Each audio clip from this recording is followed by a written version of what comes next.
Stay happy, stay simple. If you want to do anything worthwhile in life, you've got to be hungry. What I'd like for you to do right now, I want you to think about your dream, because I'm in a room full of dreamers. Think about your dream right now. I want you to think about it and envision it. I do not believe that any of us have dreams that were not given to us for the purpose of accomplishing those particular dreams. And I want to share something with you that has changed my life. I started out, as was indicated by Jack, very humble beginnings. I don't know what that dream is that you have. I don't care how far-fetched it might appear to be. I don't care how disappointing it might have been as you've been working toward that dream. But here's what I know, that dream that you're holding in your mind, that it's possible. Let's say that together, please. It's possible. See, sometimes we can't say, I can do that.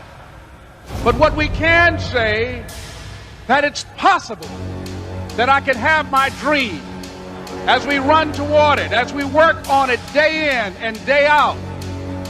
No one, ladies and gentlemen, could have convinced me when I started out just over 6 years ago working on my dream. And I want you to think about whatever your dream is, because I was willing to take a chance. And most people won't do that. Most of the people that you talk to try and bring them into the business, these are not risk takers. Most people have done all that they're ever going to do. They raise a family, they earn a living, and then they die.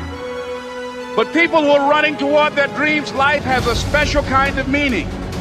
And here's what I will share with you, that in the process of working on your dreams, you are going to incur a lot of disappointment, a lot of failure, a lot of pain, a lot of setbacks, a lot of defeats. But in the process of doing that, you will discover some things about yourself that you don't know right now. What you will realize is that you have greatness within you. What you'll realize is that you're more powerful than you can ever begin to imagine.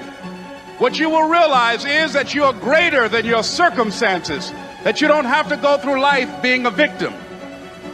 As Jack indicated, I was born in Miami, Florida, in an area called Liberty City, in an abandoned building on a hard linoleum floor with my twin brother. We were 6 weeks of age. We were adopted. When I was in 5th grade, I was identified as EMR, labeled educable, mentally retarded, put back from the 5th grade into the 4th grade, and stayed in that category until I got out of high school. I don't have any college training, but I met a high school teacher who one day changed my life. I was waiting on another student, and when he came in, he said to me, "Young man, go to the board and write what I'm about to tell you." And I said, I can't do that, sir. He said, "Why not?" I said, "I'm not one of your students." He said, "It doesn't matter. Follow my directions now." I said, "I can't do that, sir." He said, "Why not?" I said, "Because I'm educable, mentally retarded." And he came from behind his desk and he looked at me. He said, "Don't ever say that again. Someone's opinion of you does not have to become your reality." And that man, Mr. Leroy Washington, did something for me. He started planting seeds in my mind.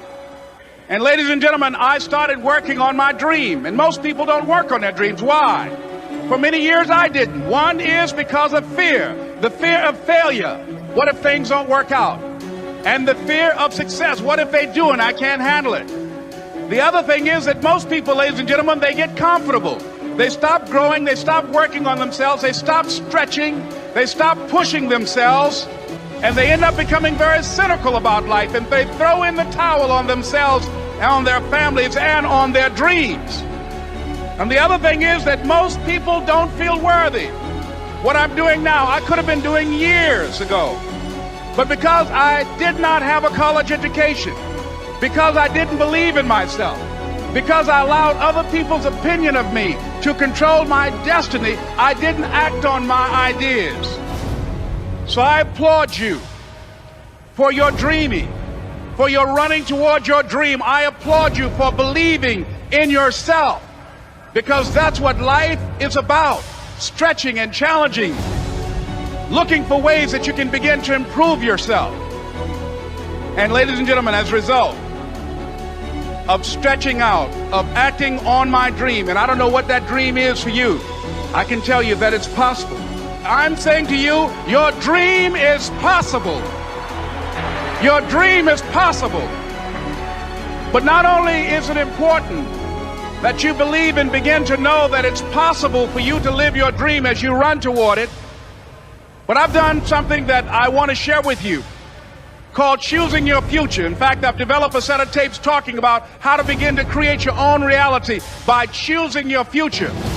And not only is it important for you to know it's possible for you to choose your future, but it's necessary that you work on yourself, that you develop yourself. It's necessary that you get the energy drainers out of your life, people who don't want anything, people who are not striving, people who are not challenging themselves, people who aren't growing, people who have stopped dreaming. It's necessary that you align yourself with people and attract people into your business who are hungry, people who are unstoppable and unreasonable, people who are refusing to leave life just as it is and who want more. My mother used to say, birds of a feather flock together. If you run around with losers, you will end up a loser. It's necessary that you get the losers out of your life if you want to live your dream. It's necessary to know that everybody won't see it, that everybody won't join you, that everybody won't have the vision.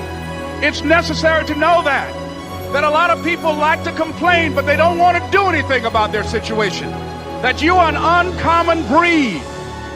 You know, you have to know within yourself that I can do this. Even if no one else sees it for me, I must see it for myself. That's necessary.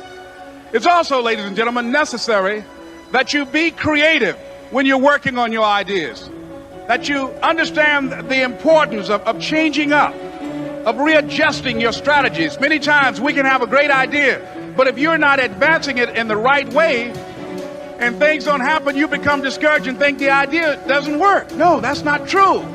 It's necessary that we become creative. The next step is, that is you. That is you. That no one can do it for you but you. And even though you face disappointments, even though you will experience some setbacks, it goes with the territory. You must understand that. I remember I was playing a game with my 9-year-old son, John Leslie, and I beat him 10 straight games in a game called Connect 4. And finally, I said, John Leslie, I'm bored. I don't want to play you anymore. John Leslie said, no, you can't go now, Dad. I said, why? He said, it's not over until I win. That was his attitude. We sat down and we played several other games. And finally, after the 11th game, John Leslie won, and he got up and he yawned. And he said, I'm ready to go to sleep now. And I'm saying to you, what if all of us took that attitude after we face a rejection and a no, or we have a meeting and no one shows up, or somebody say, you can count on me, and they don't come through? What if we have that kind of attitude? The car's repossessed. Nobody believes in you. You've lost again and again and again. The lights are cut off, but you're still looking at your dream, reviewing it every day, and say to yourself, it's not over until I win. Life will yield to you. Now here's the next step. Repeat after me, please. It's possible. I can live my dream. It's necessary. I work on myself. Surround myself with winners. Become creative. It's me. I've got to make it happen. It's not over until I win. And here's what I want to say to you. For those of you that have experienced some hardships, don't give up on your dream. No one could have convinced me by holding on, by continuing to push forward, by continuing to run toward my dream. Being here with you today in this dome in Atlanta, it's a long shot. No college training, labeled educable, mentally retarded, but I kept running toward my dream. It's very important as you hold on to that dream. There are moments when you're going to doubt yourself. There are rough times are going to come, but they have not come to stay. They have come to pass. It's very important for you to know that. Don't say I'm having a bad day. Say I'm having a character building day.